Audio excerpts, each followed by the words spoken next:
Tous sur WWE Info. Et justement, quels sont les titres? Forcément, il n'y a qu'un seul titre. On ira voir ce qui s'est passé du côté de Raw. On aura quelques petites informations par-ci par-là. Et maintenant, on va aller voir du côté de Raw, avec bien évidemment, le show qui a débuté avec Triple H et Stephanie McMahon qui s'étaient présents au milieu de ce ring, et ils ont dit qu'ils étaient très heureux du Royal Rumble, et ils ont parlé du Nation Sheamus où Randy Orton défendra son titre. C'est alors que Daniel Bryan est alors arrivé sous un public en feu. Il a dit qu'il était déçu de sa non-participation au Royal Rumble match. Il rajoute qu'on lui a interdit cette place. Triple H a cherché à se justifier en disant que sa santé était en jeu, ce à quoi Bryan lui a répondu qu'il veut un match à Nation Sheamus contre Randy Orton pour le titre. Et là, Triple H et Stephanie ont quitté le ring sans un mot, et le Shield est alors arrivé pour rouer de coups Daniel Bryan. Il faudra l'arrivée de Cena et de Sheamus pour mettre en déroute le Shield. Et après cela, l'autorité a décidé que le Shield affronteront John Cena, Sheamus et Daniel Bryan, et les vainqueurs iront directement dans l'Elimination Chambers match. A noter d'ailleurs que l'affaire Daniel Bryan est toujours présente bien sûr dans les pensées, puisque lors de ce Raw, il n'a jamais autant été ovationné par la foule, et cela pourrait donner dans quelques années pour la WWE pour une storyline Daniel Bryan contre The Machine. Donc on peut imaginer qu'un gros punch pour Daniel Bryan serait vraiment dans les circuits. Ensuite, deux matchs ont été proposés, les Real Americans qui ont battu Sin Cara et Rey Mysterio, et R-Truth qui a battu Fandango.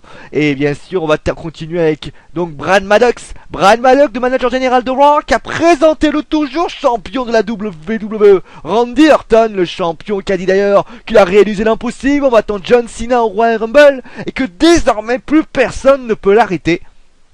Et c'est là que le vainqueur du Royal Rumble match, Batista, est arrivé. Il a félicité pour sa victoire, mais il dit ne pas oublier que c'est lui qui sera le champion à WrestleMania. Paul Heyman est alors arrivé avec Brock Lesnar et a exigé un match, Alors il a exigé un match, mais deux possibilités. Soit il a un match entre son protégé et Randy Orton pour le titre à Elimination Sheamus, ou alors un match entre son protégé et Batista pour son droit d'aspirant pour le titre à WrestleMania. Et on termine finalement avec l'affaire Batista, qui a été de très mauvais goût pour les officiels de la WWE. L'animal avait adressé des doigts d'honneur suite au sifflet à son encontre. Le public d'ailleurs était déçu de sa non-présence de Daniel Bryan, et l'animal a pété un câble. Pas de sanctions, mais on va dire qu'il y a quelques remontrances par rapport aux officiels. Et d'ailleurs, quelqu'un qui a aussi des remontrances, c'est Randy Orton, qui était assez en colère suite au match entre lui et John Cena. Un fan aurait entendu qu'Orton aurait marmonné World's Crown Ever, en clair qui veut dire la pire foule de tous les temps.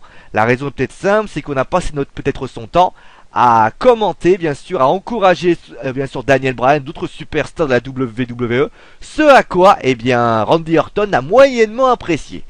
Après tout ceci, Brad Maddox, quand même, pour revenir à Brad Maddox par rapport aux propositions d'Heyman, de Batista et tout le reste, Brad Maddox a dit qu'il allait réfléchir. En tout cas, que ça soit à Raw ou au Rumble, le public a su se faire entendre, et la WWE a semble-t-il entendu.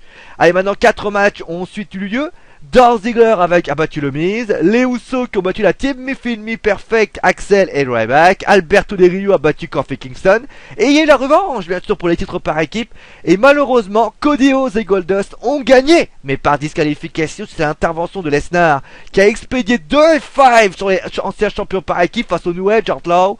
Et d'ailleurs, Paul Heyman a déclaré qu'il attendait toujours la réponse, ne la casse, si vous voyez ce que je veux dire. D'ailleurs, en parlant d'un rêve, bien sûr, d'un match entre les Rose Brothers à WrestleMania, Goldust a dit qu'il n'y pensait plus, et que son désir était de rester champion avec son frère. Malheureusement, cet interview a eu lieu avant la perte des ceintures, et donc cela peut-être changer dans les semaines qui allaient venir. Bon, ensuite, nous avons donc un match de diva entre les Bellas et les Funkettes contre AJ Lee, Aksana Tamina et Alicia Fox. Et pour le main event, John Cena faisait équipe avec Daniel Bryan et Sheamus face au Shield.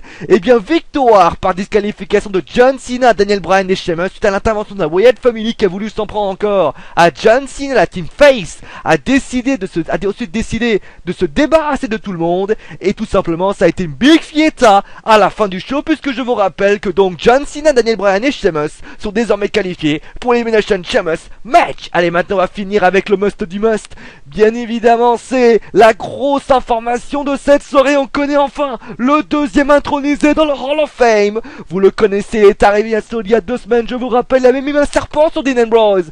Eh bien, c'est Jake the Snake Roberts qui sera intronisé dans le Hall of Fame classe 2014. Allez, félicitations à lui, et c'est la fin de WWE Info, on se retrouve demain. Allez, c'est mon animal, parce que je l'ai dit. Allez, ciao à tous.